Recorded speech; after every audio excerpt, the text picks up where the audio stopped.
예, 여러분 안녕하십니까? 기도드리겠습니다. 하나님 아버지, 오늘도 또 공부를 하겠습니다. 하나님께서 여러 가지 여건을 허락해 주신 것을 감사드립니다. 유익한 시간 될 수 있도록 하나님께서 인도해 주시옵소서. 예수님의 이름으로 기도드립니다. 아멘. 자, 이제 바리새인들의 특징을 한번 간추려서 살펴보도록 하겠습니다. 앞에서 사두개파의 특징을 설명한 적이 있었는데 이제 바리새파의 특징을 설명하도록 하겠습니다. 첫 번째로 그들은 중산층이었습니다. 이것은 이제 이렇게 설명할 수 있습니다. 사두개파가 귀족 중심이었고 종교 귀족이었고 에센파가 최하층의 삶을 살았던 반면에 바리새파는 중산층의 삶을 살았습니다. 여러분 지금 말씀드린 사두개파 또 에센파 바리새파의 공동 조상이 누구라고 했습니까? 예, 하시딤이라고 했죠. 하시딤. 요거는 이제 아시데오라고도 부릅니다. 아시데오. 근데 이 하시딤들이 이렇게 있었다면은 여기서 극좌파에 해당되는 극히 적은 수가 누구였습니까? 이 사람들이 에센파고요. 그 다음에 극우파에 해당되는 사람이 누구였습니까? 사두개파거든요. 그래서 사두개파는 이제 성전 중심의 종교 귀족이 되었고요. 에센파는 우리가 알다시피 여기가 이제 사해바다면은 사해바다 북서쪽에 있는 쿰란 지역에서 동쪽으로 뚫려 있는, 서쪽은 살지 않았습니다. 동쪽 이제 해 뜨는 쪽으로 뚫려 있는 동굴에서들 살았던 사람들이에요. 그러니까 경제적으로 빈곤한 사람들이죠. 사두개파는 엄청난 부자들이고요. 그리고 중간을 차지하는 것이 바리새파였습니다. 이 사람들은 낮에는 자신의 직업을 가지고 일을 하고 그 다음에 저녁에는 집에 가가지고서는 열심히 성경 공부하고 안식일 날이 되면은 동네 사람들, 마을 사람들에게 성경 가르쳐주고 했던 그런 사람들입니다. 그러니까 중산층이었죠. 그래서 중산층이었고요. 그 다음에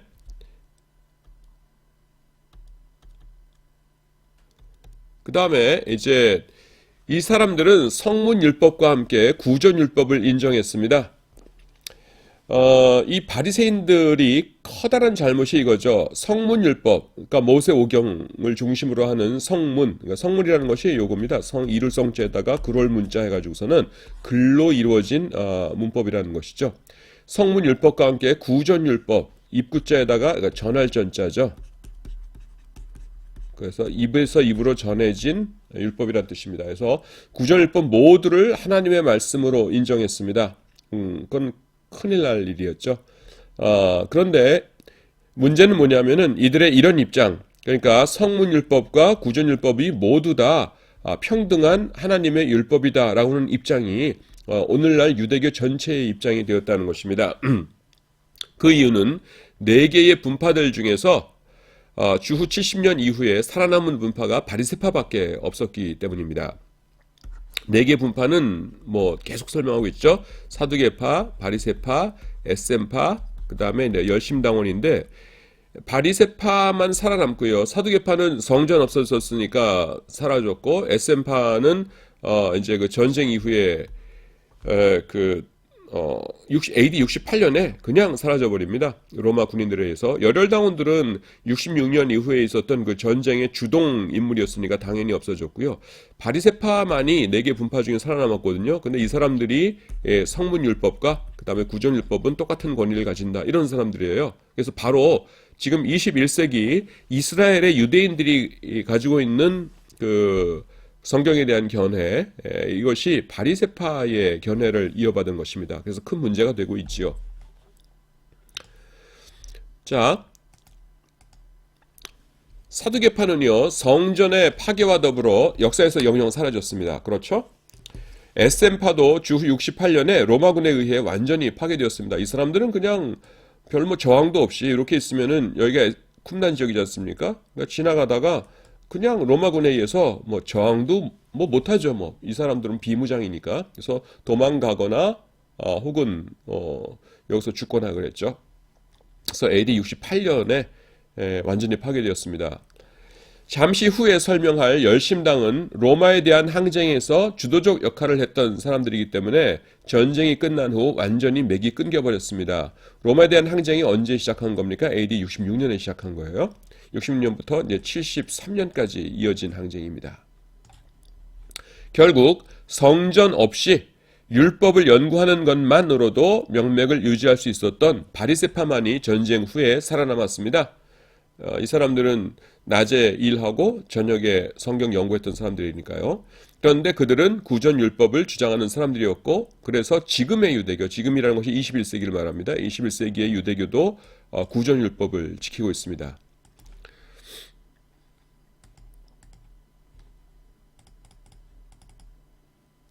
그리고 이 바리새파는요, 천사를 인정했습니다. 또 천사들과 마귀들의 서열에 관하여 상당히 발전된 견해를 취했습니다. 우리가 성경에서 천사들의 서열 솔직히 잘 모릅니다. 그냥 그 천사장 누구라고 그럽니까?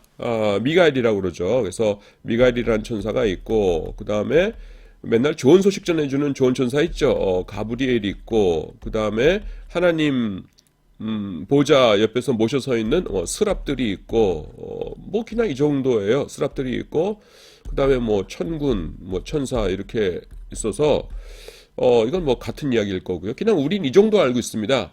그런데 이 바리새파들은 그 구전율법이란 걸 또 인정했다고 하지 않습니까? 그래서 거기에 기초해 가지고서는 그러니까 자세한 그 서열을 만들어냈습니다. 이 사람들 책 읽어보면 재밌어요. 그래서 우리가 군대 갔다 오신 남자분들 같으면 아시겠지만 별넷 대장, 그다음에 별셋 중장, 그다음에 소장, 준장, 그다음에 대령, 중령, 소령, 뭐 대위, 중위, 소위, 그다음에 이제 그 뭐 상사, 중사, 하사 이렇게 해가지고서는 2등병까지 있지 않습니까? 이렇게 하이라키가 서열이 쭉 있는데 천사들을 이런 거를 이렇게 쫙 그 배열을 해놨습니다. 이 사람들이 재미있는 사람들이에요. 왜 그랬는지는 모르겠어요. 왜 그렇게 됐냐 하면은 바리새파가 성문율법과 구전율법 모두를 인정하는 것에 당연한 결과입니다. 구전율법 속에 그런 것이 있기 때문이죠. 그래서 구전율법 속에는 천사들과 마귀들에 대한 자료가 많이 있습니다. 그 다음에 영혼과 부활을 인정했고요. 죽음 이후의 상급과 형벌을 믿었습니다. 이건 우리와 똑같죠. 이건 역시 그들이 성문율법과 구전율법 모두를 인정한 것의 결과입니다. 모세오경 외에 구약 다른 본문들 속에는 그런 주제들이 심심치 않게 등장합니다. 이를테면은 욥기에는요, 사탄이 등장하죠. 욥기 19장 26절 보면은 영혼의 존재를 말합니다. 내 가죽이, 이게 뭐예요? 육신이죠. 벗김을 당한 후에도 내가 육체 밖에서 하나님을 보리라. 이건 뭡니까? 의식을 가지고 있는 영혼이란 존재가 있다. 육체가 죽은 이후에 그 이후에도 육체 밖에서 하나님을 볼 것이다. 이렇게 주장하고 있는 것이죠. 자, 그 다음에 또 다니엘서 보시면은 12장 2절은요, 부활에 대해 말씀합니다. 땅의 티끌 가운데서 자는 자 중에, 이게 뭡니까? 무덤 속에 묻힌 자죠. 자 중에 많은 사람이 깨어나 영생을 받는 자도 있겠고, 여기서 깨어난다는 게 뭐예요? 부활이 있죠. 영생이란 게 뭡니까? 그 천국 아니면 지옥이죠. 그리고 12장 3절에 보시면은 천국에서의 이 상급에 대해 말합니다. 지혜 있는 자는 궁창의 빛과 같이 빛날 것이요, 많은 사람을 옳은 대로 돌아오게 한 자는 별과 같이 영원토록 빛나리라. 이거 뭡니까? 우리가 죽은 후에 하나님께 상급을 받아서 영광을 누리게 될 것이다 라는 말씀이지 않습니까? 그래서 다니엘서에 보면은 이런 상급에 대한 언급이 있습니다. 또 이 바리새파 사람들은요, 인간 평등을 강력히 옹호했습니다. 이것은요, 바리새인들이 중산층이었기 때문에 나온 결과입니다. 그들은 마을에서 일반 백성들과 더불어 사는 사람들이었어요. 그래서 성경을 통해 바리새인들을 접하는 우리들은 그들을 위선자로만 알고 있지요. 그래서 바리새인이라는 말이 그냥 영어에서는 위선자라는 말과 동의어로 사용됩니다. 하지만 당시 이스라엘 사람들은요, 바리새인에 대해서 그렇게 나쁜 평판을 가지고 있지 않았어요. 자, 여러분, 그 이유는 간단한데요. 여러분, 4개 분파가 있다고 했죠. 예, 사두개파, 바리새파, 그 다음에는 에셈파가 있고요. 그 다음에는 열혈당원이 있어요. 자, 사두개파, 여러분들이 그냥 일반 평민의 입장에서 생각해 보세요. 사두개파는 언제 볼 수 있어요? 그 예루살렘 가가지고 예배 드릴 때나 볼 수 있어요. 그러면 예루살렘 성전이 저 멀리 있는데 여기 그 사두개파 제사장이 한 명이 이렇게 서가지고서는 손 높이 들고서 이렇게 서가지고 있고 사람들이 굉장히 많고 나는 그냥 저 끝에 앉아가지고서는 그냥 저 멀리서 그냥 저분이 사두개파랜다 하면서 손 들고 있으면 기도하시나 보다 나도 무릎 꿇자 뭐라고 뭐 성경 말씀 읽으시네 그러면서 그냥 나도 조용히 해야지 이렇게 하고 기도하시네 나도 조용히 해야지 이러다가 그냥 오는 거예요. 뭐 굉장히 고위층이고 공부 많이 한 분이고 높은 분이다라는 건 알지만은 가까이 갈 일은 없습니다. 그게 이제 사두개파였고요. 그 다음에 SM파는 뭡니까? 존경은 받았어요. 존경 받는데 여기 그 사해바다 북서쪽에 쿰난 지역이라는데 동굴에서 여기서 살면서 기도하고 이랬던 분들입니다. 그러니까 쿰난이라는 데 가면은 그 SM파라는 사람들이 있는데 늘 기도하고 그 다음에 성경 말씀 읽고 자기들끼리 결혼도 잘 안 하면서 거룩하게 사는 사람들이다. 그래 그런 분들이 있어 하면서 존경은 하죠. 하지만 뭐 만날 일이 있어야죠. 그래서 이 SM파는 그냥 이렇게 먼 곳에 있는 존재였어요. 열혈당원은 누굽니까? 아주 극소수이기도 했고요. 이 사람들은 진짜 수가 얼마 안 됐어요. 극소수이기도 했고 맨날 여기 이렇게 있으면은 요 품 안에다가 이게 단도 이렇게 옷 속에다가 숨기고 다니다가 저희 매국노 만났다 그러면 꺼내가지고 사람 죽이고 이런 사람들이었거든요. 그러니까 일반인들하고는 좀 이렇게 좀 거리가 있는 그런 사람입니다. 그래서 그렇지 않았어요. 근데 이 바리새파 누굽니까? 그냥 동네마다 있었어요. 그리고서는 낮에 자기들과 같이 열심히 일합니다. 생업에 종사하죠. 그 다음에 저녁 되면은 자기들은 피곤해 하면서 집에 가서 쉬는데 이분들은 그 호롱불 켜놓고 열심히 책 읽어요. 그 다음에 안식일 되면은 성경책도 읽어주고 그 다음에 성경도 가르쳐주고 그럽니다. 그러니까 무슨 조금 어려운 해결하기 어려운 일이 있다 그러면은 쭈루루 바리새파한테 가는 거예요. 그래가지고서는 우리 집안에 분쟁이 생겼습니다. 아버님께서 유언을 남기고 돌아가셨는데 큰형님이 그걸 지키질 않습니다. 뭐 어쩌고저쩌고 하면은 바리새파가 성경 말씀대로 이렇게 풀어가지고서는 조정해주고 이럽니다. 그러니까 바리새파는요. 그 일반 백성들과 더불어 사는 사람들이었어요. 그래서 그 당시 기록에 따르자면은 바리새인들에 대해서 그렇게 나쁜 평판을 사람들이 가지고 있지는 않았다. 이렇게 우리가 알고 있습니다.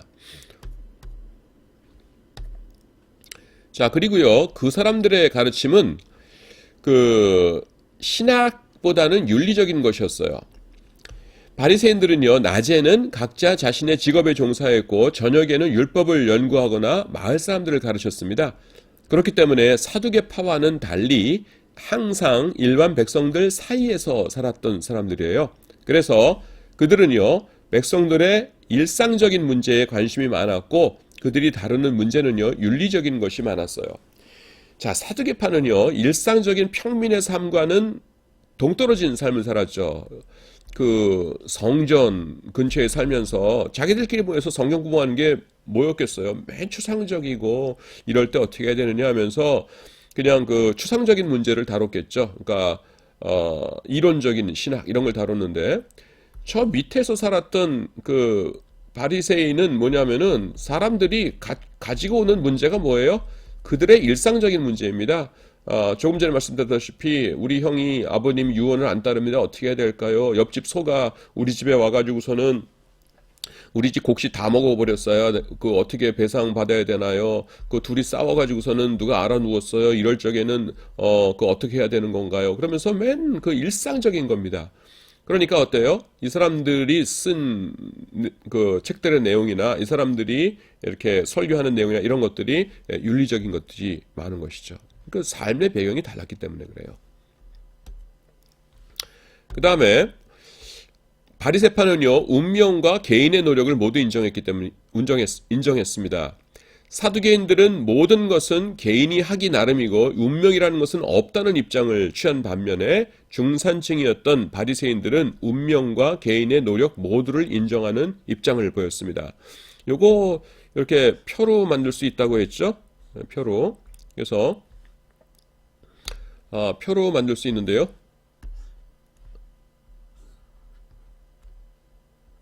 이런 또 새로운 기능이 있습니다.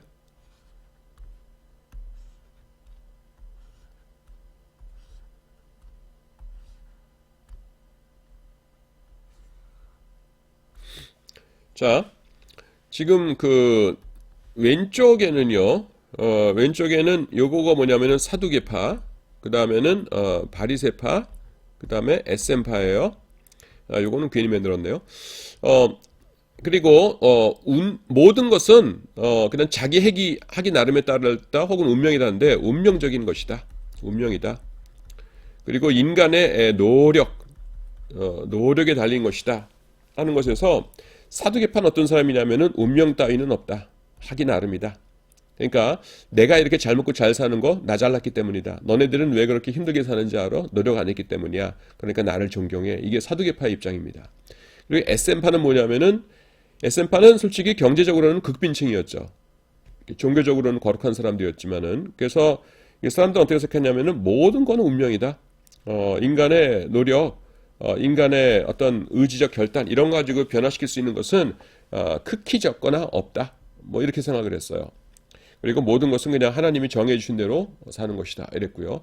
바리새파는 어땠냐면은 이 바리새파는 중산층이잖아요. 그러니까 운명도 있고 노력도 있다. 둘 다 있다. 이렇게 생각을 했습니다. 사실 뭐 지금 민주주의 사회에서 대부분의 사람들은 이렇게 생각을 하지요. 예. 그러니까 운명적으로 우리 아버지가 유산을 얼마 주셨고, 그 다음에 나를 공부를 어디까지 시켜주셨고, 그 다음에 내 IQ가 얼마나 되고, 내가 어떤 재능이 있고, 이런 거는 이제 운명적인 것이죠. 하지만은 그걸 가지고 내가 어떻게 노력을 하고, 어떻게 결단을 해서 인생을 살아왔느냐 하는 것은 또 내가 어떻게 했느냐에 따라 달라진 부분이죠. 그래서 둘 다 있다 그러는데, 이 사두개파 SM파는 이렇게 극단적인 반응을 보였습니다. 그래서 이 사람, 그 왜 그랬냐면은 중산층이었어요. 그래서 바리새파는 중산층, 지금도 마찬가지죠. 굉장히 잘 먹고 잘 사는 고위층들은 어떻게 생각합니까? 운명 따위는 없어.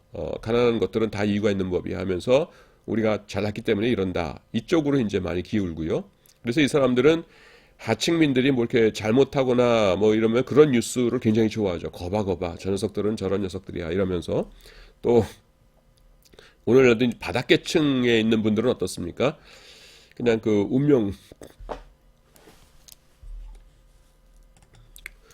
그냥 운명 탓을 하고 그 다음에는 노력해봤자 뭐가 달라져 그러면서 이렇게 사는 사람들이 많지요. 자, 그 다음 살펴보도록 하겠습니다.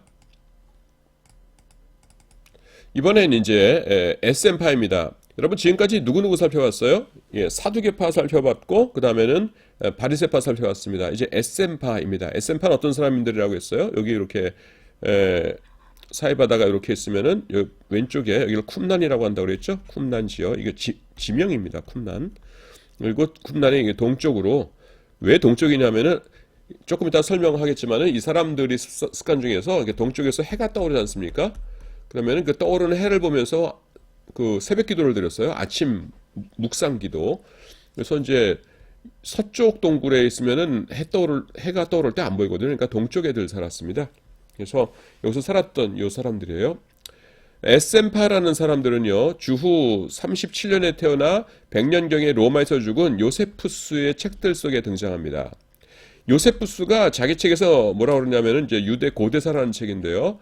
우리 시대에 유대교에는 4개의 분파가 있었다. 사두개파, 바리새파, SM파, 열혈덩어니 그것이다. 이렇게 얘기를 한 거예요. 마치 우리나라 개신교에 여러 개가 있죠. 뭐 장로교 있고, 그 다음에 감리교 있고, 뭐 또 뭡니까? 순복음교회도 있고, 뭐 구세군도 있고, 침례교도 있고 이렇게 있지 않습니까? 그렇듯이 우리 유대교에는 4개의 분파가 있다. 이렇게 얘기한 거예요. 근데 사두개파는 성경에 등장합니다.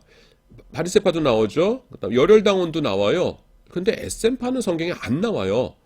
안 나왔기 때문에 사람들이 그 요세푸스가 거짓말을 할 것 같지 않은데 SM파 누구야? 그러면서 좀 이상하게 생각을 했었습니다. 그러다가 1947년에 베두인족, 이건 이제 그 족속 이름입니다. 그러니까 야외에서 생활하는 그 뭐라 그래야 돼? 목축 생활을 하는 베두인 족속이에요. 목동들에 의해 쿰난 동굴들이 발견되었습니다. 그래서 동굴들이 발견됐고 거기서 나오는 그 유품들하고 그 다음에 여기서 나온 중요한 책이 있는데요. 그 공동체 규칙이라는 것이 있어요. 그 책 이름입니다, 여러분. 그 공동체 규칙이라고 하는 책이 있었는데요. 그 책에서 발견된 내용들을 이렇게 쭉 읽어보니까 요세푸스가 말한 에센파랑 똑같아요. 그래서 이 사람들이 에센파였구나 하면서 이제 에센파 찾아냈다 이렇게 된 겁니다. 그래서 여기서도요, 지금 이 강의를 말합니다. 여기서도 쿰난 동굴에서 발견된 자료들을 중심으로 해서 에센파에 대해서 설명해 보려고 합니다. 자, 에센파의 특징을 살펴볼까요? 근본적으로 제사장 공동체였습니다. 왜 그랬냐 하면은요, 이 사람들은 예루살렘에서 요나단 왕이 대제사장의 자리에 오르자 거기에 반대하여 쿰난으로 온 사람들이기 때문에 그렇습니다. 이렇게 있을 적에 예루살렘이 여기쯤 되거든요. 근데 여기서 요나단이라는 사람이 왕인데 사독 계열도 아닌 주제에 자기가 대제사장이 되어버리죠. 그러니까 반대하는 사람은 죽는다 해서 죽이니까 그러면은 당신 치하에서는 살 수가 없어. 당신을 대제사장으로 인정하면서 우리는 살 수 없어. 우리끼리 나가서 따로 살겠어 하면서 나온 사람들이 에센파예요. 그래서 이 사람들은 제사장 공동체입니다. 근데 여러분 왜 제사장 공동체일까 하는 걸 조금 자세하게 설명드립니다. 그런데요, 어떤 사람들이 가장 잘못된 대제사장에게 반기를 들었겠습니까? 아마도 요나단이 대제사장이 되지 않았더라면 대제사장이 될 수 있었던 사람과 그의 측근들이었을 것입니다. 사람은요, 자신과 이해관계가 있을 때에야 적극적인 행동을 취하는 법이에요. 그런데 에센파는 제사장적인 공동체를 이루었습니다. 그렇기 때문에 이게 뭐냐면은 요나단이 있고, 요나단, 그 다음에는 대제사장이 있었겠죠. 요나단이 대제사장 되기 전에 대제사장이 있었을 겁니다. 근데 요나단이 자기가 대제사장 되니까 원래 있던 대제사장은 어떻게 돼요? 파면해 버려야 되죠. 그리고 이 사람 밑에는 또 이 사람 계열에 서 있던 그 밑에 제사장 그룹들이 잔뜩 있었겠죠. 요나단이 대제사장이 되므로 누가 제일 타격을 받았겠습니까? 이 사람이죠. 대제사장과 그의 추종자들. 그래서 이 추종자들이 아마 제일 많이 반대를 했을 거예요. 그리고 이들이 당신 치하에서 못 살겠소 하면서 우르르르 가가지고서는 쿰난 공동체를 만들었을 것이다 라는 것입니다. 그래서 쿰난 공동체는 제사장 중심적 공동체이다라는 것을 우리가 알 수 있습니다. 그런데 이것이 우리가 그 정황으로 추측하는 게 아니고요. 이 쿰난 공동체들의 이 뭡니까? 이것들을 보면은 문서들이나 이런 걸 보면은 대제사장 중심이에요. 제일 대표적인 게 뭐냐면은요. 여러분 메시아의 삼중직 아시죠? 삼중직이 뭡니까? 왕이시고 그 다음에 제사장이고 그 다음에 선지자이죠. 우리 예수님께서 기름 부음을 받은 자 메시아이시기 때문에 예수님은 왕이시자 제사장이시자 선지자이다 이렇게 얘기하잖아요. 근데 보통 그래도 셋 중에서는 뭐가 제일 중요하냐 하면은 웬만한 그 중간기 문헌들에서는요 왕을 꼽습니다. 왜냐하면은 메시아가 왕이셔야 이렇게 그 밑에 있는 주의 백성들을 잘 통치하고 다스리고 그럴 수 있기 때문에 제사장 선지자도 중요한 거지만은 일차적으로는 보통 왕의 직능을 제일 중요한 것으로 생각을 해요. 그런데 딱 하나의 예외가 있어요. 쿰난 공동체에서 나온 문헌에 많은 제사장 메시아가요 제사장이라는 것이 훨씬 더 강조가 됩니다. 그래서 제사장권이 왕권보다 더 중요하고 하여튼 메시아는 제사장이다 하는 것을 엄청나게 강조합니다. 그래서 우리가 딱 보고서 이 사람들 제사장 공동체이구나 이렇게 아는 것이에요. 예, 제사장 아닌 사람들이 제사장을 이렇게 강조했을 리는 없거든요. 그래서 그런 겁니다. 자, 그 다음에 이 사람들은요 예루살렘의 유대인들과는 다른 달력을 사용했습니다. 그게 뭐냐면 양력 달력을 사용했어요. 앞에서 설명했듯이 유대인들의 달력은 원래 뭡니까? 음력이에요. 왜냐하면은 그 중동 지역은 그 낮보다는 밤에 저녁에 선선할 때 모든 활동을 하죠. 그래서 이 사람들이 달 볼 일이 많습니다. 요즘 현대인들은 달 볼 일이 별로 없는데 그 중동 지역 사람들은 뭐 달과 굉장히 친숙하죠. 그러니까 달력이 자연스럽게 음력이 되는 겁니다. 그런데요, 음력에는 윤달이 있어야 돼요. 왜냐하면은 그 음력 한 달을 곱하기 12 한다고 해서 365가 안 나오거든요. 그래서 350 며칠 뭐 이러니까 윤달이 있어야 됩니다. 그래서 지금도 어떻습니까? 그 윤달이 지금도 있죠. 그리고 과거에는 아예 달 하나가 통째로 들어가고 그랬습니다. 지금은 뭐 4년마다 숫자 좀 바꾸고 그러겠지만 지금은 왜냐하면은 한 달을 30, 31일씩 하니까 365일도 상당히 가깝죠. 하지만 옛날에는 온전히 달만 가지고 계산을 하니까 그냥 지금처럼 그 2월 달 29일 하나 넣는 거가 아니라 달이 통째로 들어가곤 했었어요. 가끔 가다가. 그래서 이 양력보다요, 계산하기가 훨씬 복잡했습니다. 이게 변화무쌍해요. 그래서 매년 초가 되면 예루살렘에 있는 대제사장이 그 해의 달력을 반포했습니다. 그러면 전 세계에 있는 유대인들이 그 달력을 기준으로 삼아서 한 해 동안 생활을 했어요. 6월절 됐네, 올라가세, 초막절 됐네, 예루살렘 가세, 이러면서요. 어, 요걸 조금 좀 더 자세히 설명하도록 하겠습니다. 자, 그, 어, 그 음력 한 달은 계산하기 쉽죠. 왜냐하면은 보름달에서 그 다음 보름달까지니까 누구나 봐도 알아요.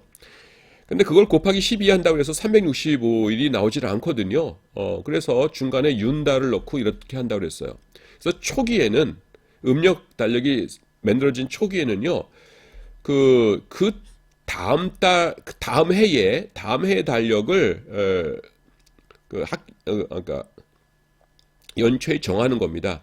다음에 첫째 달은 며칠로 하자, 둘째 달은 며칠로 하자, 그 다음에 음력 달을 넣을까 말까 넣자 이렇게 해가지고. 그래서 일반인들은 내년 달력이 어떻게 될지 몰라요. 유대인들은. 그래서 이제 대제사장이 학자들과 같이 의논해가지고서 이렇게 확정 져가지고서는 반포하면은 그 달력을 가지고 사는 겁니다. 근데 이제 그 천문학이 발달하고 그러니까 벌써 그 예수님 당시 그때만 하더라도 그냥 그 규칙적으로 돌아갔어요. 이제 음력이라도 천체 운행하는 걸 관찰하면서 규칙적으로 이제 되니까. 그래서 지금 여러분들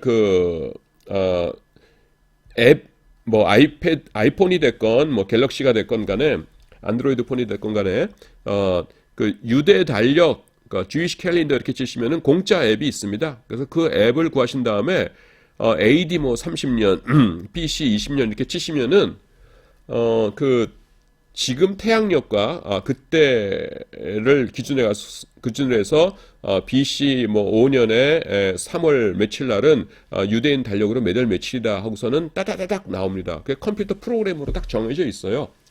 용량이 별로 크지도 않습니다.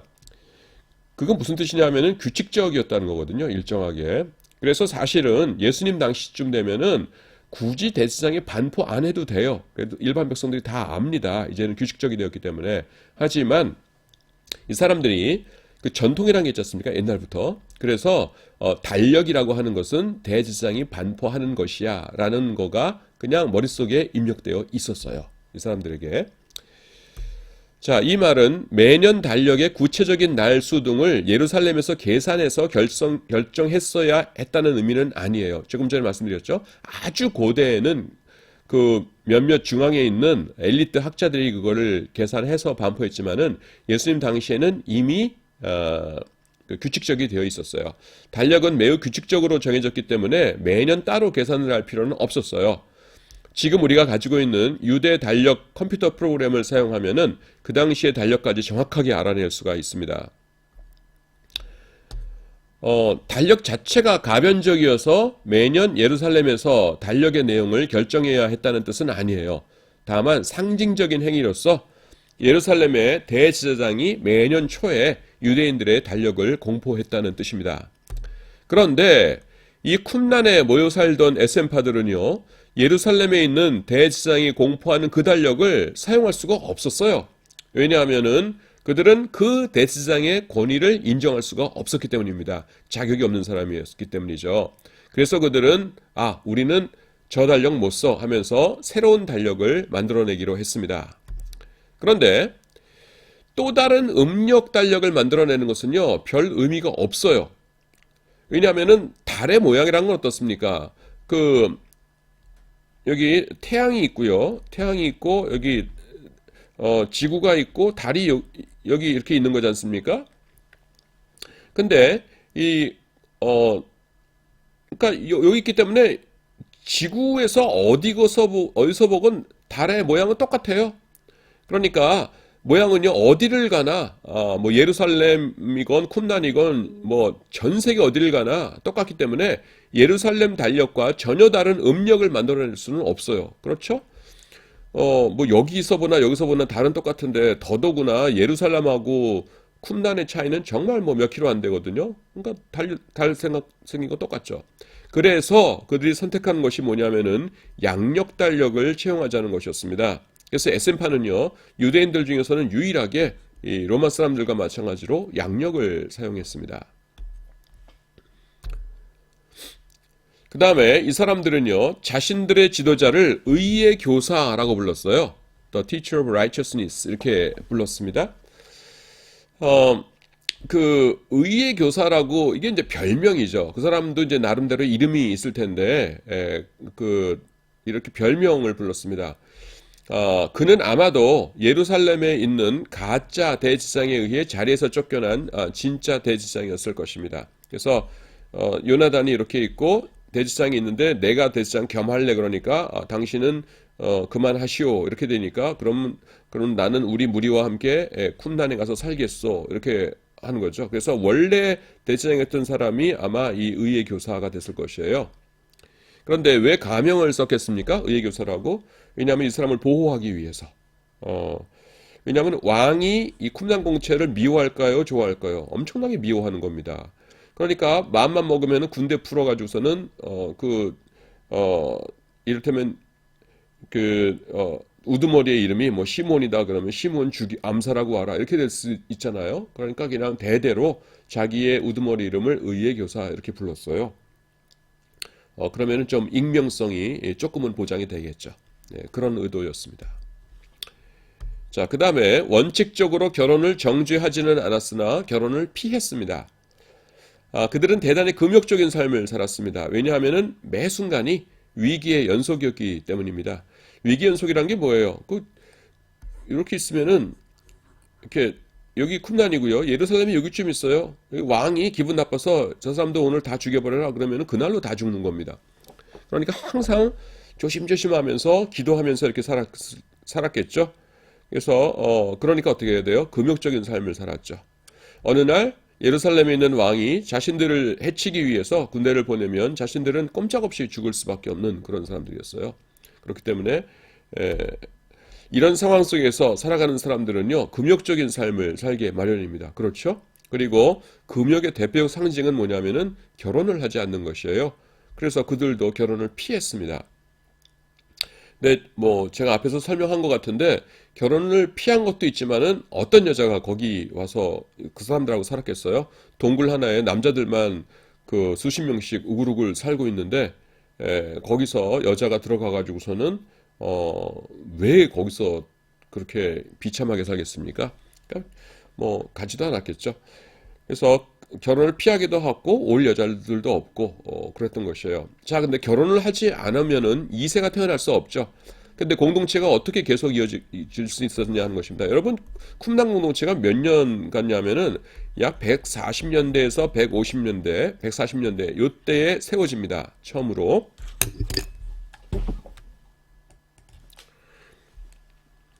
왼쪽이 이게 BC예요.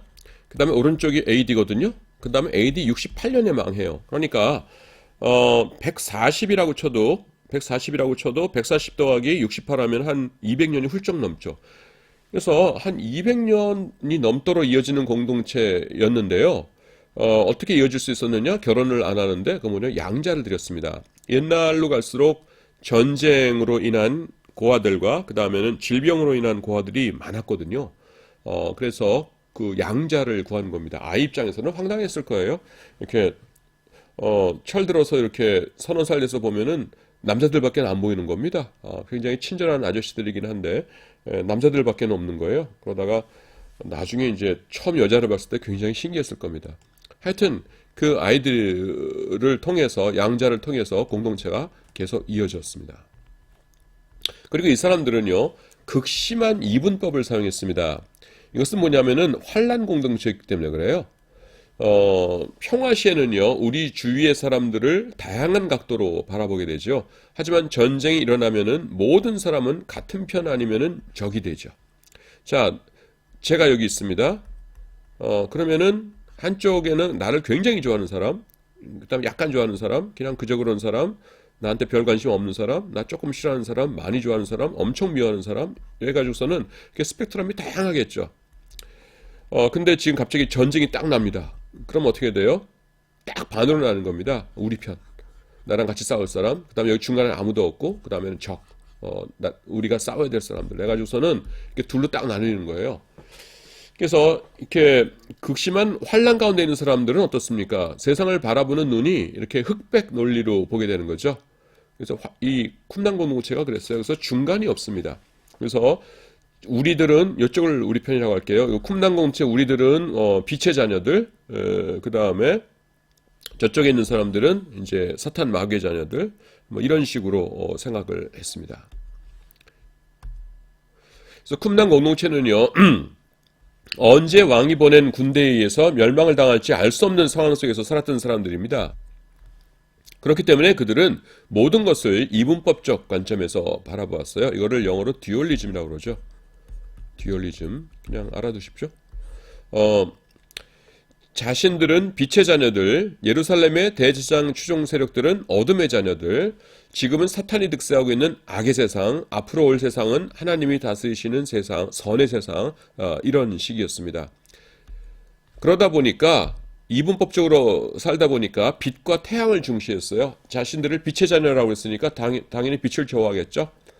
이들은 이분법을 사용하여 세상을 바라봤기 때문에 빛과 어둠 중에서 빛을 중시했습니다. 그렇다고 해서 하나님을 섬기는 사람들이었기 때문에 뭐 태양신을 섬긴다든가 뭐 빛을 숭배하거나 이런 사람들은 아니었어요. 그냥 빛을 좋아했다는 것이죠. 이들의 하루 일과는요, 아침에 동굴 입구에서 동쪽을 바라보며 명상을 하는 것으로 시작되었습니다. 여러분 그거 생각해 보세요. 굉장히 멋졌을 것 같아요. 자, 지도가 이렇게 있습니다. 이렇게 있으면은 여기가 쿰난이라고 있잖아요. 동굴에 있어요. 그럼 바로 앞에 뭐가 있습니까? 사해바다가 있어요. 그리고 여기에 이제 그 평원이 이렇게 광야가 이렇게 있고 저 멀리에 이제 태양이 떠오릅니다. 그러면 이 사람들 시점에서 보면은 자, 이 사람이 이렇게 앉아 있어요. 이렇게 앉아 있습니다. 저쪽을 보면서. 그리고 여기 이제 동굴 입구예요.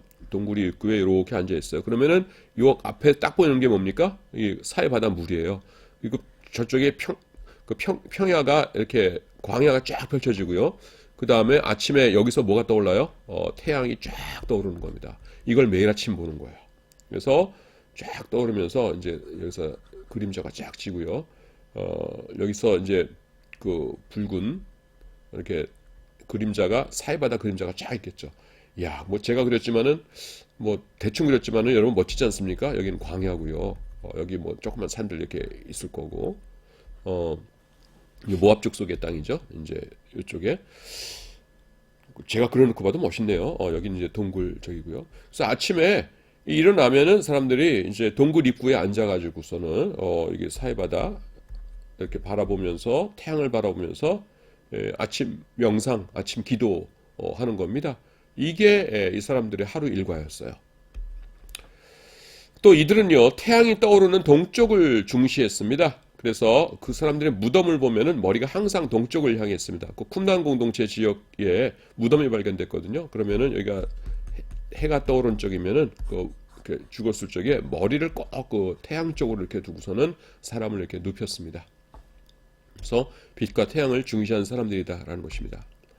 그리고 이 사람들은 극단적 운명론자로서 발생하는 모든 일들을 운명의 탓으로 돌렸습니다. 아까 우리가 표로 살펴보았죠. 이렇게 해가지고서는 사두개파, 바리새파, 에셈파. 그래서 모든 건 운명이다, 아니다, 인간의 개인의 노력이다, 개인의 노력이다. 그래서 사두개파는 모든 건 개인의 노력, 운명은 없음. 바리새파는 둘 다 있음. 그 다음에 에셈파는 모든 건 운명인, 개인이 노력해봤자 달라지는 건 없음. 이렇게 되는 사람들이었어요. 그래서 운명이라는 것이 이 사람들이 이제 하나님의 섭리를 운명이라고 이렇게 표현하는 것이죠. 그래서 운명과 개인의 노력에 대해 어떤 견해를 가지고 있느냐 하는 것이 사두개파와 그 다음에 바리새파 그리고 에센파의 특징이 되고 있는데요. 사회적으로 고위층이고 부자였던 사두개파는 운명을 부정했고요. 부정했고 이 중산층이었던 바리새파는 양쪽 모두를 인정했습니다.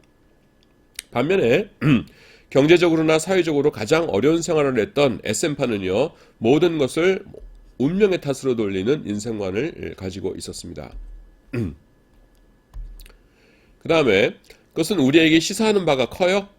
세 분파들은 모두 자신들이 우리들이야말로 하나님의 말씀에 근거하여 가장 정확한 인생관을 가지고 있다고 생각했을 것입니다. 그렇겠죠? 하지만 결과를 보면 어떻습니까? 그들이 취한 인생관이라는 게 어떤 것이에요? 그들의 사회적 계급의 보편적인 인생관과 일치하죠. 지금도 마찬가지라고 생각합니다. 사회의 저기 위에 계층 사람들은 내가 얼마나 노력을 해서 여기 올라왔는데 하면서 노력 이걸 중시하고 또 저기 바닥에 있는 하층민들은 뭐 노숙자 분들 이런 분들은 모든 건 다 그냥 그 운명인 거야 이렇게 하고 중간에 있는 대다수의 보통 사람들은 어떻습니까? 그러니까 둘 다 인정하죠. 그 다음에 어느 시대 어느 사회에서든지 최고위층들은 자신들이 누리고 있는 것의 원인을 자신들의 노력으로 돌리려 하고요. 최하위층들은 자신들의 고난의 원인을 운명의 탓으로 돌리려 합니다. 그리고 어떤 사회에서건 이 사람들이 중요한 사람들이죠. 중산층들은 가장 합리적이고 상식적인 인생관을 가지고 있죠. 이것은 우리가 신앙이 있다고 해도 얼마나 쉽게 우리가 속한 사회적 계급의 이데올로기에 의해 영향을 받을 수 있는가 하는 것을 보여주는 좋은 예입니다. 완전히 객관적이고 합리적인 인생관을 가지고 산다는 것은 불가능한 일입니다. 자신이 그런 삶을 살고 있다고 주장하는 사람이 있다면은 둘 중에 하나예요. 너무 오만하거나 아니면 미안한 말이지만 좀 무식한 거죠.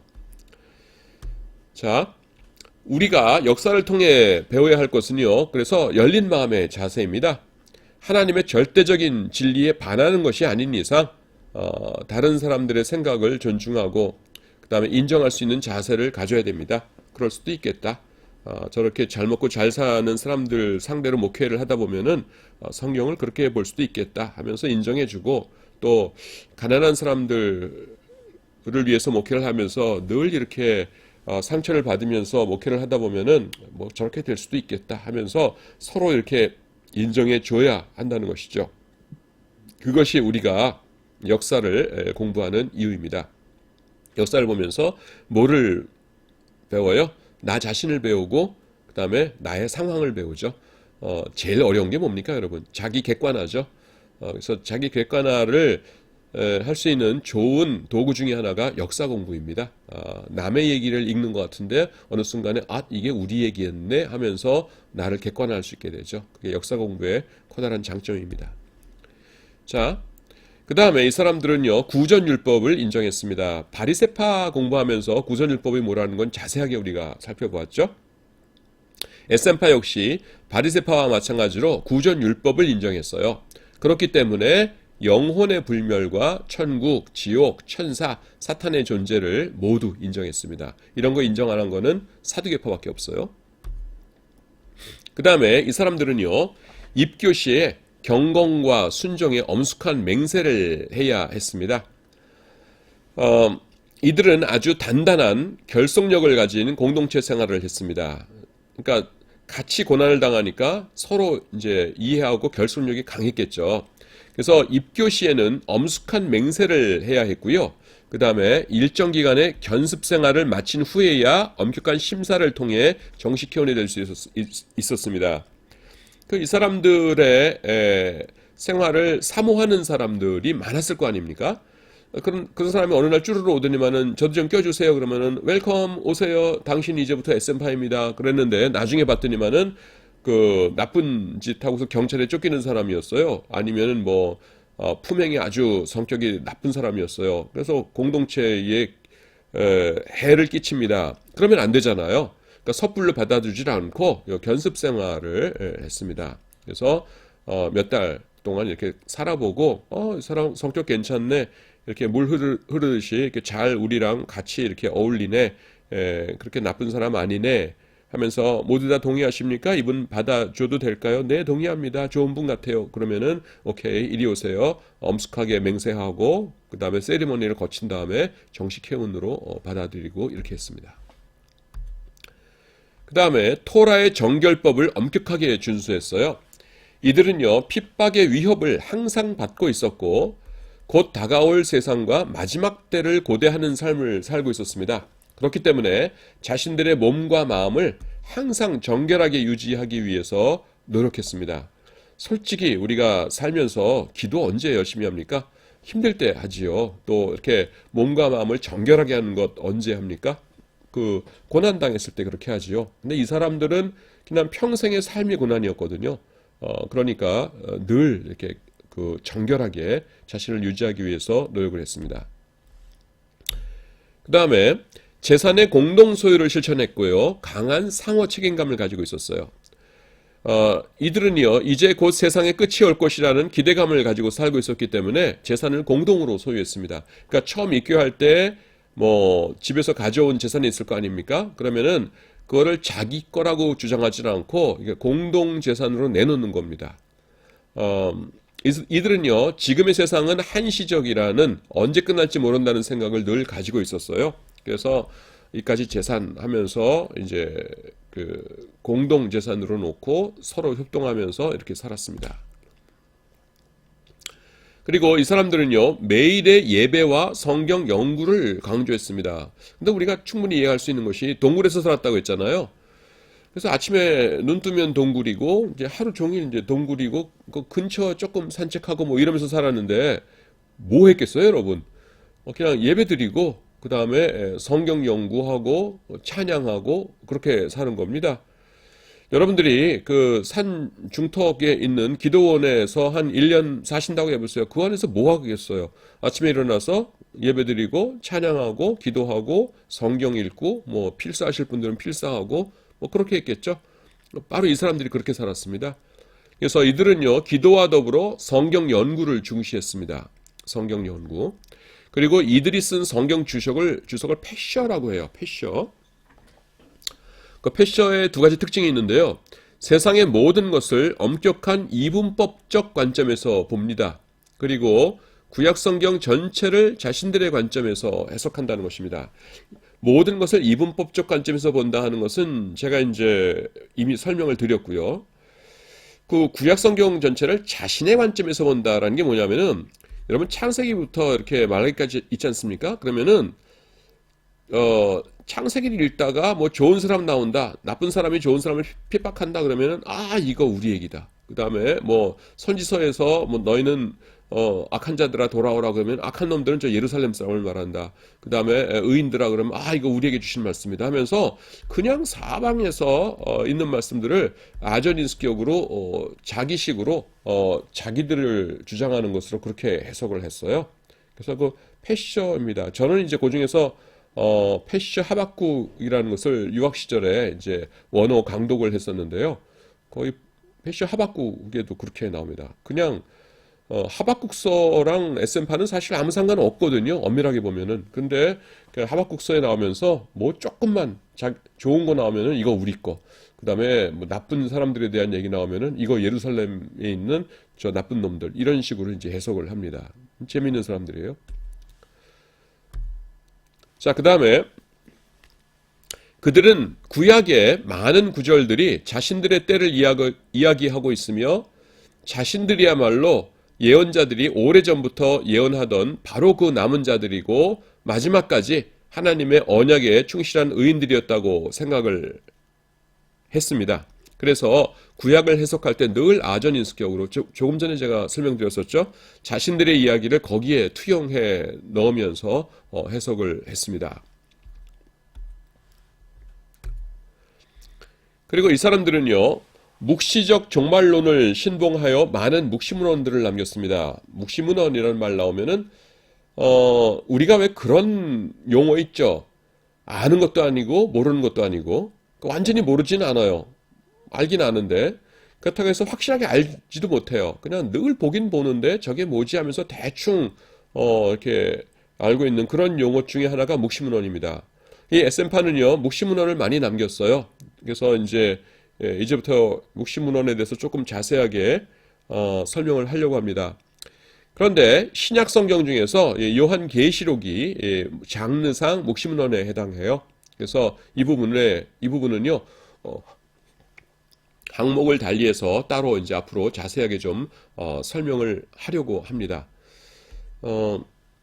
다음 시간에 그 묵시문헌에 대해서 좀 설명을 하도록 하겠습니다.